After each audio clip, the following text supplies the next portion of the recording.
I'll go ahead and mention that we had a great conversation with Brett Turner about DDLG relationships back in October, where we covered a lot of the mechanics of these caregiver type relationships. And I really encourage people to check that episode out. But I also know that there was a lot about that episode that felt pretty challenging to those unfamiliar with the topic or with some specific traumas. And while tonight we're going to be speaking a little bit more generally and getting more into basically the psychology or maybe the relationship dynamics of all of this, I can also appreciate that some folks may find some of this uncomfortable. So all that said, Puck, you and I started this conversation in a bar a couple of weeks ago.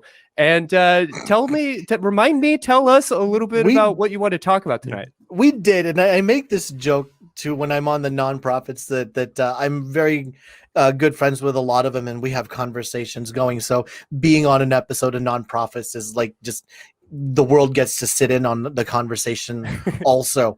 And so I went down to Austin a few weeks ago and tried to meet up with as many people as possible. And I remember when it was me and Christy, and I said, has the show ever really discussed CGL relationships? And said that had done that once. But there is so much under the umbrella of CGL relationships. One episode could not possibly cover it all. There was so much left on the table.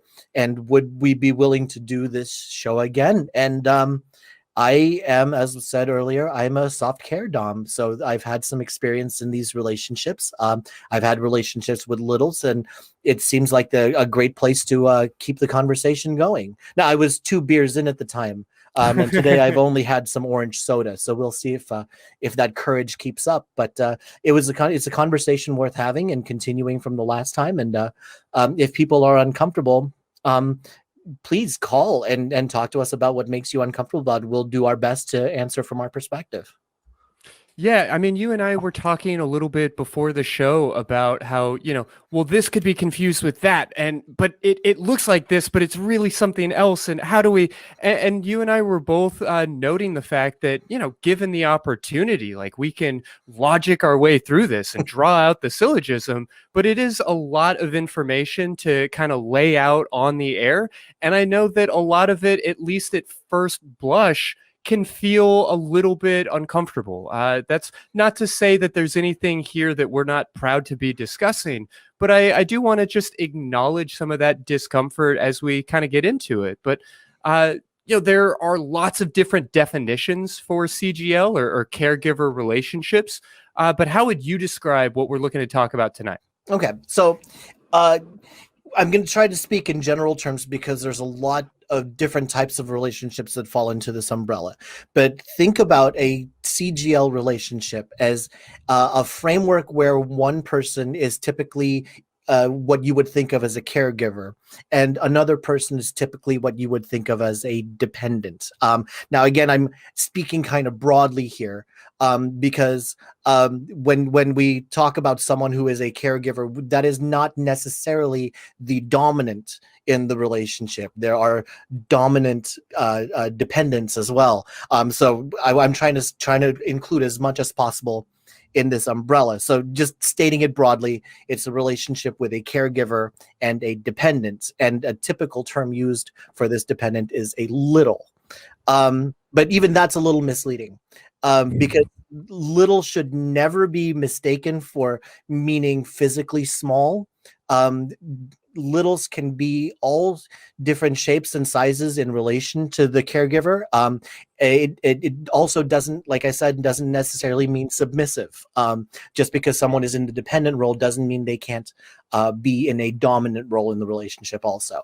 But think of this, what marks a CGL relationship is that the usual dynamic is that one exhibits a large amount of care for the other, or that's what that relationship typifies. Yeah, well, there are obviously a lot of accessories, costumes, and toys, and everything else that we've talked about previously that can come into play here. But ultimately, we're talking about a role play, and underneath that, like a power dynamic and a state of mind. Yeah. What can you tell us about that dynamic or the emotional expression that goes with that? There is, I would say, to me, the biggest and most important part of a CGL relationship is the trust. Where as you pointed out, a lot of these are going to be relationships where if it was a real relationship, the power imbalance or the relationship framework would make it impossible to, for example, meaningfully consent. But since both people are able to talk about what they want and what their expectations are beforehand and what their limits are beforehand, now you have that meaningful consent. And if you want to speak specifically to CGL, a caregiver would typically be seen as providing things like security and safety or affection, and a little then would be loyal or be obedient or provide companionship. And those are, rough ideas of the kind of things and dynamics that can be in the play of this relationship. Yeah, so if we were to tease that out a little bit with Mhm. some examples, we are talking about somebody acting as somebody else's pet Yes. and getting like back scratches and getting, kind of spoken to in that sort of pet voice that we all have that, we hope nobody else ever notices us using. But there's like that feeling that you have when you come home and your dog is super excited to see you, and you do make sort of a blabbering idiot of yourself, like, "Oh, come here, good boy," and that kind of thing. That's largely what we are sort of recapturing or maybe exchanging between people here. Yeah, and you bring up just how much more excited it is. Like, we have a dog here with us right now, and I promise you, when my wife comes home, she is much more excited to see the dog than she is to see me, and that's okay. I get it, but she greets the dog in a very excited way, and the dog is very happy to see her. And I've learned to kind of bring that up. My excitement level. It's like, I'm very happy to see you home too, princess. Hi. Yeah. But yeah, it's a slightly different dynamic, and it's not so much expressed in the physical actions, but in allowing yourself to heighten that expression. Mm-hmm. So Yeah. Well, so then what does this end up like looking like out in the real world? I mean, tell us about, 24/7 versus in scene or just other ways of approaching these dynamics. yeah, okay. So every CGL relationship is going to have a different dynamic between the two people. And one of those is going to be the 24/7, where a person is almost always in some sort of I don't want to use the dominant term, but yeah, the dominant role and the dependent role.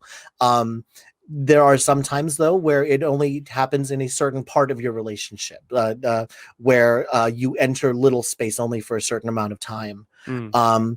And there are even some relationships where the only reason they get together is because they have that CGL bond together and they can interact in that little space.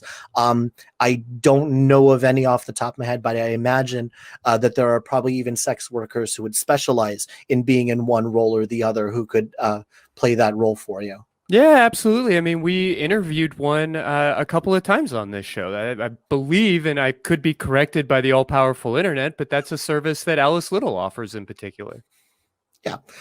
So every relationship is going to be different, and I've had ones where there was always some sort of ownership play going on, even if it wasn't overt. There were, shall we say, little signals that we could give each other in public that made the relationship, at least between me and them, clear.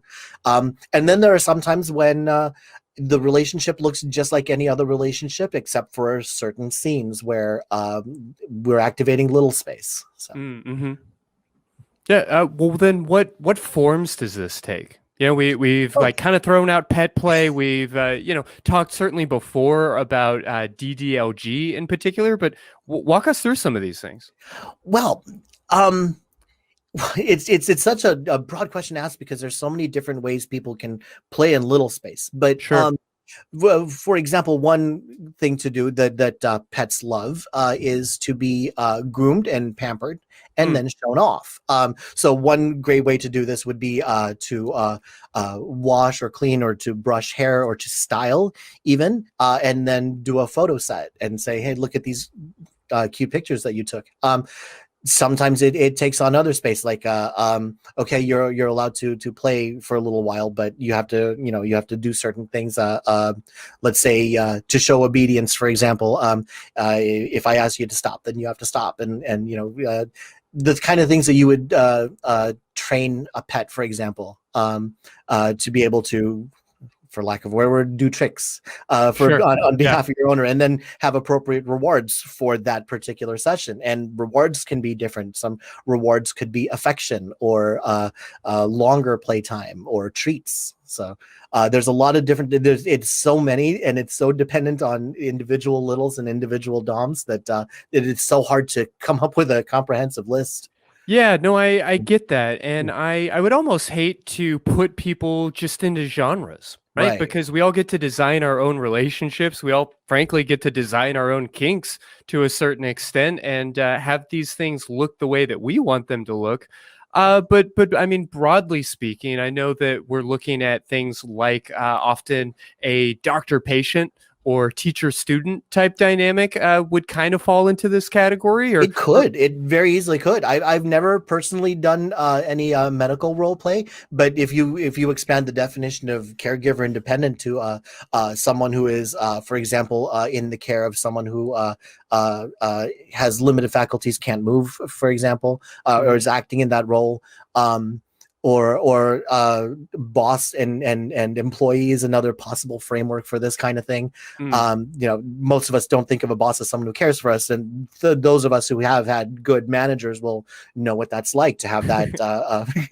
Or even better, if you've never had that, it might be something that would be worth playing out, in a fantasy setting. Mm-hmm.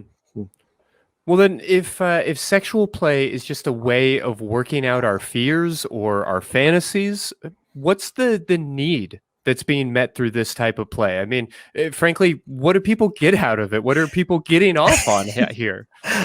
Okay, I think for a lot of it, it's fun sometimes to take a situation and something that normally wouldn't be seen as something that you could have, and just try to logic out. It's like, like you and I were talking about logicking out, how would this relationship work? Like a boss employee relationship, clearly, there's power imbalances there, but it could be a fun situation to play out. And it really, what it comes down to, like for me, is it's about like building that trust, where you are adding trust to a framework that typically does not have any. Or has a different imbalance there, and it can help you build trust in that relationship and grow it. Mm-hmm. And for being a little, goodness, if it isn't just sometimes just a lot of fun, where you can just, like, how many of us have heard someone, if we haven't said it ourselves, I just don't want an adult right now. Yeah, or in sure. extreme cases, I don't want a human right now. Yeah. Right? To be able to leave those responsibilities over there and just engage in the world as if you didn't have to have those worries and those responsibilities. So I can see it as being very freeing. Yeah, absolutely. I mean, it can be its own sort of like therapeutic experience to be able to just relax and let your hair down and not be responsible for adult things for a short spell. But there's also something about just that homegrown live action role play of just getting to play pretend like this. Yeah. And another thing about relationships like this specifically, since they're not that common, but there are definitely people who have these feelings and want to engage with them, is a sense of acceptance, where you can go and say, well, you know what? Sometimes I imagine myself to have a lot of cat-like qualities, right? Like, even if it's as simple as I like to nap all day, or I like to play, or I like to dress up.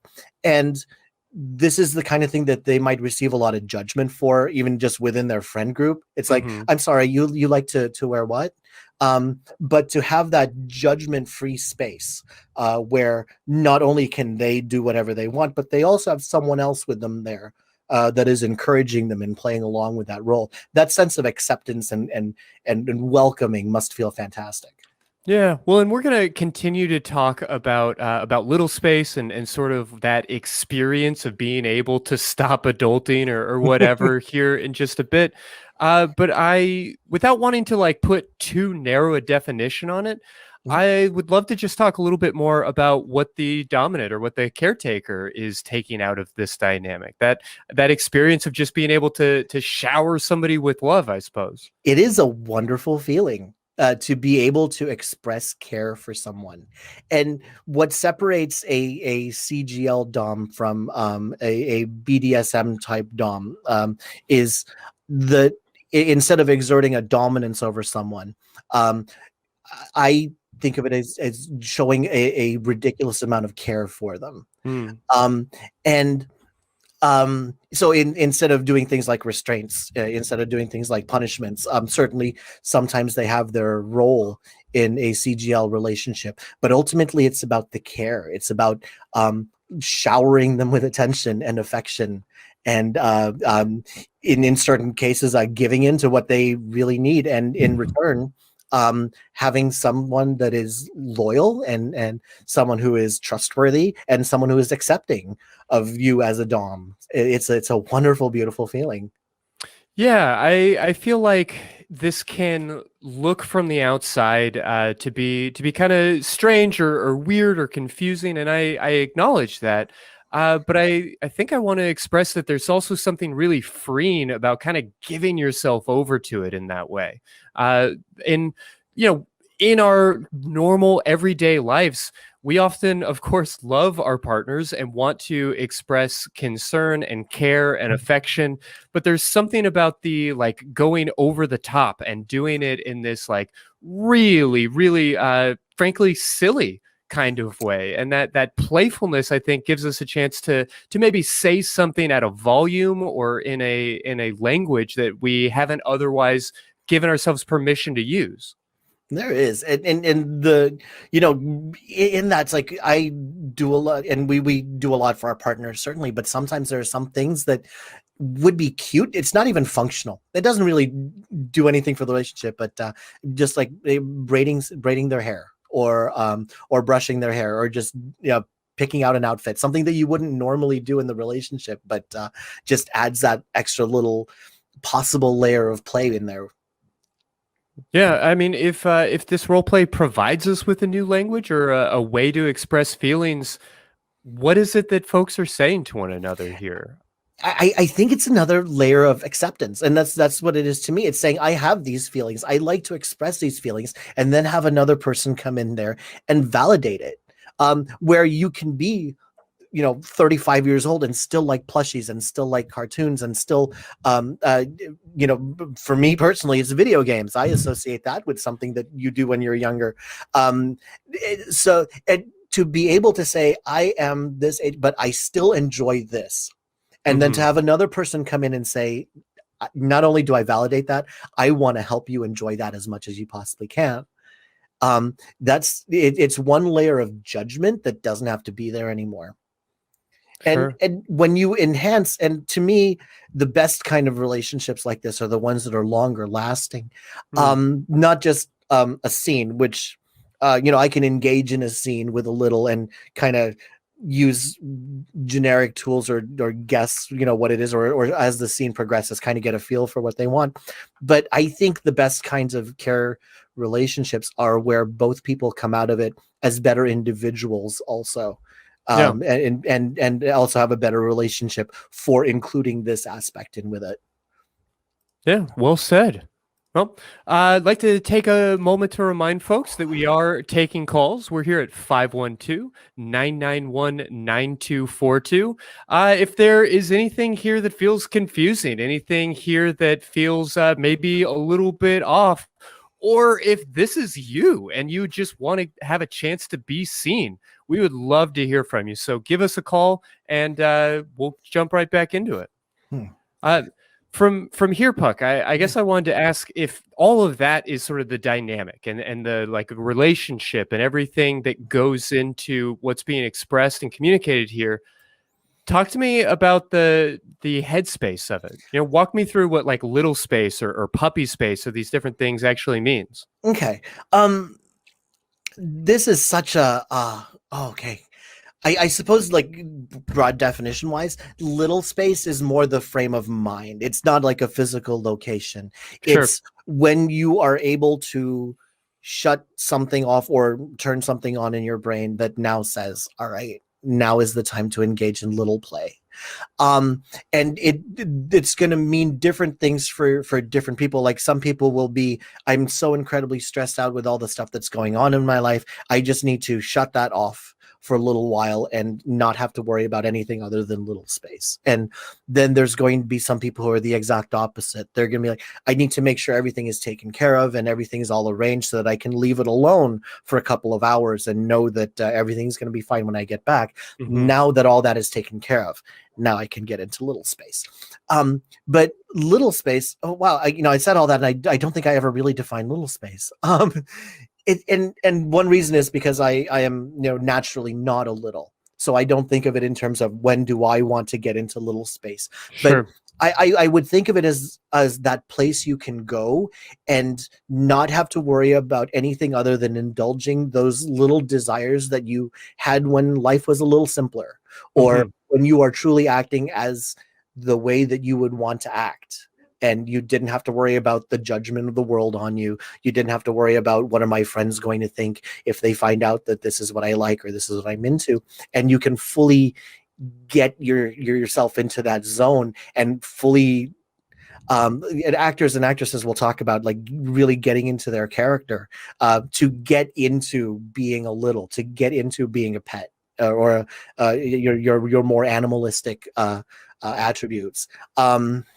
And getting into and getting out of little spaces is another thing entirely too, where there are some people who can like schedule it. They can say, okay, my little scene is going to be this weekend from 2 o'clock to 5 o'clock in the afternoon. That's the time that I have with my person. So I'm going to do my best to be in the right headspace then. Other relationships might have triggers, like if one person or another is going into little space, they have a way of signaling their partner and Mm-hmm. saying, I'm in little space. And different ways of doing this, for example, could be putting on a special piece of apparel, a collar or an outfit, or maybe even doing your hair in a particular way, or little signals like that that you can send to someone to say, I am in little mode right now. This is the mood that I'm in, and kind of throw it to the other person. Say, okay, you're going to play back, or are you not in the mood also? So getting into and then out of little space would be getting out of little space would be about the same way. Also, it's like, okay, little space is done. So take off the collar or take down the hair, or if safe words are pretty big in the community. Also, if you say a specific word, it's like, okay, little space is done. We had the fun time in little space, and now we're grown-ups again. So. Yeah, no, I appreciate you pointing out the maybe psychological triggers. I mean, those are both forms of communication in a relationship, but they are also sort of signs or maybe anchors to move into something like a trance state. You talked about actors and sort of like the getting into character type of headspace. Mm-hmm. And I think it's worth pointing out to folks that hypnotic phenomena are pretty similar to this in a lot of ways, in the sense that we recognize that there is no, at least as far as we can tell, trance state. Whenever we examine people's brains or look at other aspects of their neurology while they're undergoing hypnosis, there's not a switch. There's no lever inside of your head that says you are or you aren't. But subjectively, we see over and over and over people reporting similar phenomena that we can then confirm in terms of heart rate, in terms of digestion, in terms of perspiration. I mean, all of these different kinds of things that let us know from the outside that people can experience a degree of focus. And I think that that's what it really comes down to here, is that safe space that a dom is creating or providing that allows you to focus on your role play, on this dynamic, on some of these emotions or feelings to a degree that feels kind of trance-like for a lot of people. Yeah, there's a lot to be said too about how safe and secure one can feel in this relationship. You know, part of it is that acceptance, and part of it is to be able to act out in ways that you normally don't get to act out in vanilla and mundane relationships, where you can express a part of yourself that most people, if they found out in your real life, they might raise an eyebrow. But then you have that relationship with that one person who is that accepting of you. It must be incredibly freeing for both people involved in there. Sure. Mm. Well, I don't want to spend too long here, but it Yeah. feels too connected for us to walk past it entirely. Tell us what age regression is and how important that is to this conversation, or how unimportant it is. Yeah, no, this is where we're going to really get it in the comments. Because one of the poster childs for CGL relationships, and people are going to notice, they're going to rewind back over the past half hour and realize that I've been avoiding the type of relationship that is the poster child of CGL relationships, which is DDLG, daddy dom / little girl. I don't know how this became the poster child for it, and Sure. because it's first of all, there's so many other different types of relationships that if you do want to engage as a little, you don't have to be a little girl, and you don't have to have a daddy dom. You know, there's so many different ways to express that. But I think it also sticks out in people's minds because it's possibly the one that seems the most, if this relationship were in real life, this is the one that would be the most disturbing.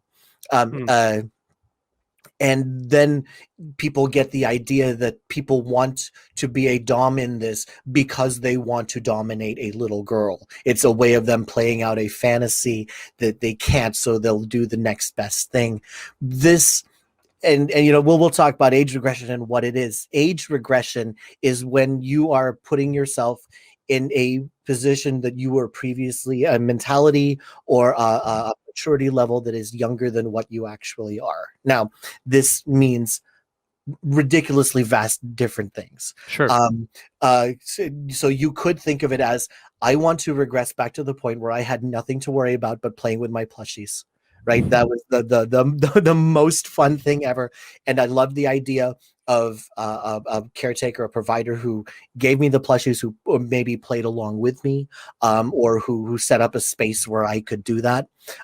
It could mean that, or it could mean, you know what? I never went through that party phase in college where I could go to the parties on the weekends. You know, I could go karaoke every weekend and nobody judged me for wanting to go out that much. I can't do that now at my age, but boy, wouldn't it be great? It could, since I didn't get to do that, wouldn't it be great if I could go back? Recapture that moment a little bit. It's completely legal age, but it's Yeah. no less a regression, because it's taking what people would assume your maturity level is now and saying, no, you know what? I want to experience something that I didn't get to.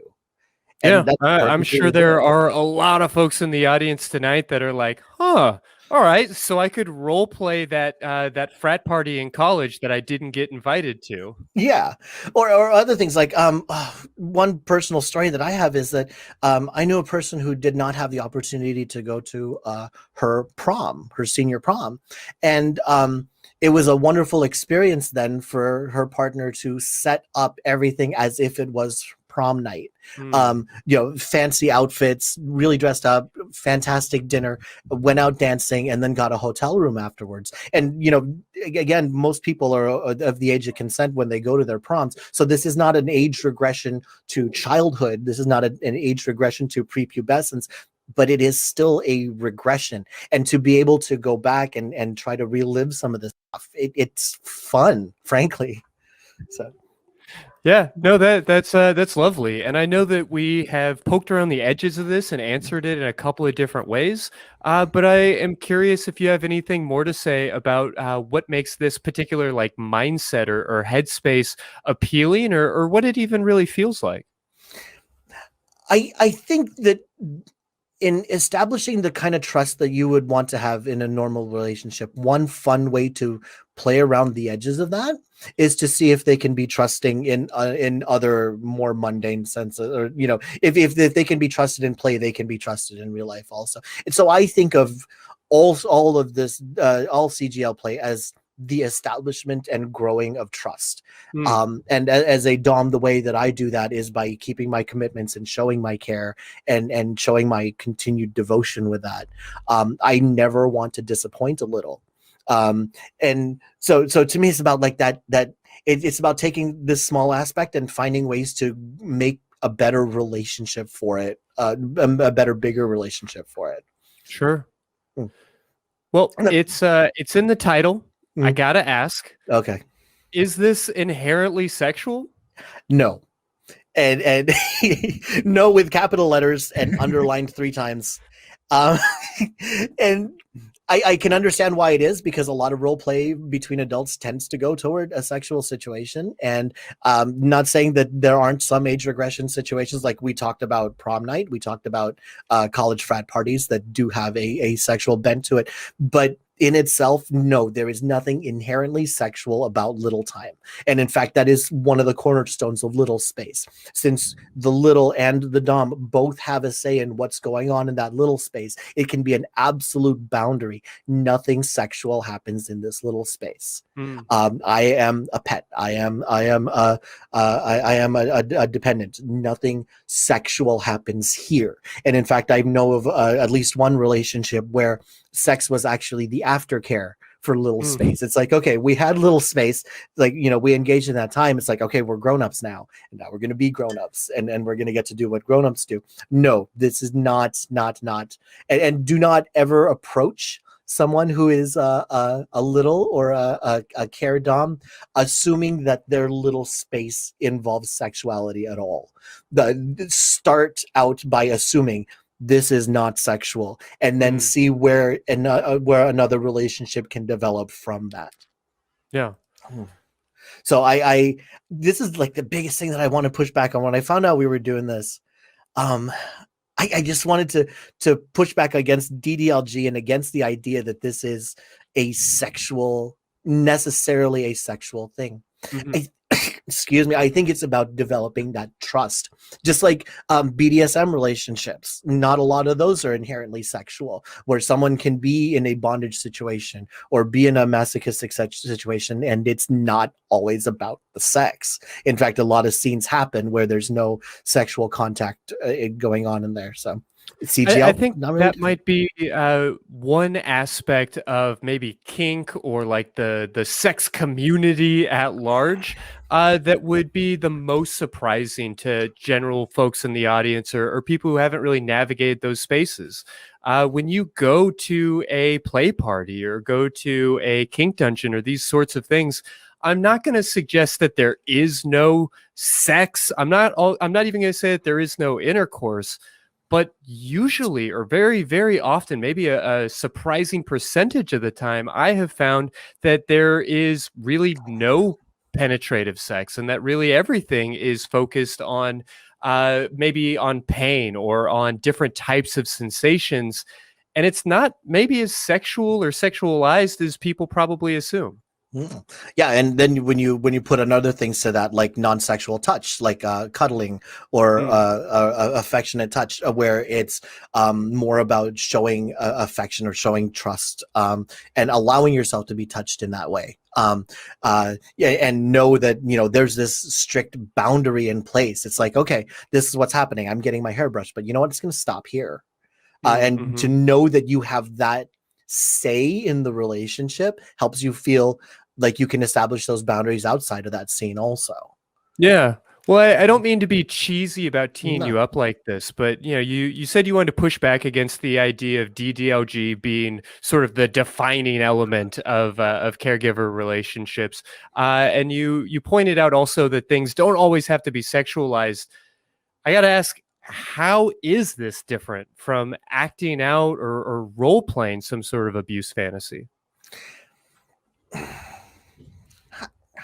I'm trying to think of the best way to describe this, just because there's so many subtle ways that I think you'd need to really get into where if somebody is looking at this from the outside, they could definitely look at this and say the reason that they want to be a dom is because they want a nice soft target where this person is going to be compliant and this person is going to treat them however they want. They're going to get what they want out of it anyway. And there probably are going to be doms who are still learning how to be proper doms, and who are learning that it's not about finding people to dominate, but about finding people who are willing to grow the relationship. So the people who get into these relationships to find a sub that they can consensually abuse, I like to call those not my dom. How do I want to push back on this? Like, what's the most concise way? I think it differs from an abuse fantasy in that the person who is in the dependent part of the relationship has just as much say as to what's going on as the person in the dom role. And in fact, there are a lot of service doms out there who are going to be like, okay, you tell me what you need from a dom and then I'm going to act it out for you. It's the opposite of abuse. It's taking whatever the little wants, even though it may have the appearance of like, some people will think it's completely ghastly to be led by a leash and collar. Some people might find that to be fun and reassuring. So to be able to take that position of submission and quite frankly a dangerous situation where someone can really get hurt, and to be able to put that trust in someone, that's what separates this from being, to me, an abuse fantasy, because there are clear established boundaries about what is going to be in this relationship. And since the person who is appearing to be abused has all the say in what they're experiencing, this then by definition becomes purely consensual. Yeah, it is. I know we're kind of playing with language and it can feel like it's coming at you a little bit fast, but we are talking about role play. We are talking about, stepping into a fantasy situation. And there are consensual, non-consent fantasies, and we can talk about ravishment play, and we can talk about various forms of dom sub dynamics and all of this kind of thing.